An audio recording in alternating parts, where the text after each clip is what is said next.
Hi అండి. ఎలా ఉన్నారు అందరూ? ఈరోజు మళ్ళీ మీ ముందుకు ఒక చిన్న కథతో వచ్చేసాను. ఈరోజు కథ ఏంటంటే, గోదావరి నది ఒడ్డున ఉన్న చెట్టు నీడలో తాబేలు విశ్రాంతి తీసుకోవడానికి వచ్చింది.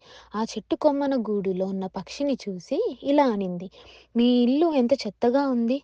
విరిగిన కొమ్మలతో కట్టుకున్నారు. వర్షానికి, గాలికి ఉంటుందో లేదో కూడా తెలియదు. ఇక మీకేం రక్షణ ఇస్తుంది? అంతకంటే దారుణమైనది ఏంటంటే, దాన్ని మీరే కష్టపడి నిర్మించుకోవాలి."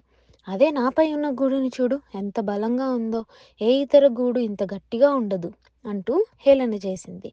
తాబేలు మాటలు విన్న పక్షి ఇలా చెప్పింది. నేను కట్టుకున్న గూడులో నాతో పాటు నా కుటుంబం మొత్తం ఉండడానికి చోటు ఉంది, కానీ నీ గూడు నీకు తప్ప ఇంకెవ్వరికీ రక్షణ ఇవ్వలేదు. నువ్వు తిరగబడితే నీ ప్రాణానికే రక్షణ లేదు. నీ గూడుతో పోల్చుకుంటే నా గూడు ఎంతో విలువైనది అని బదులిచ్చింది. దీన్ని బట్టి మనకేమర్థమైందంటే, అందరికంటే మనమే గొప్ప అని అనుకోకూడదు. ఎవరికి ఉండేది వారికి ఉంటుంది. అయ్యో మీకు ఇల్లు లేదా, అయ్యో మీకు డబ్బులు లేవా అని హేళన చేసేవాళ్ళు చాలామంది ఉంటారు, కానీ కష్టం విలువ ఒక పేదవాడికి మాత్రమే తెలుస్తుంది. Bye bye.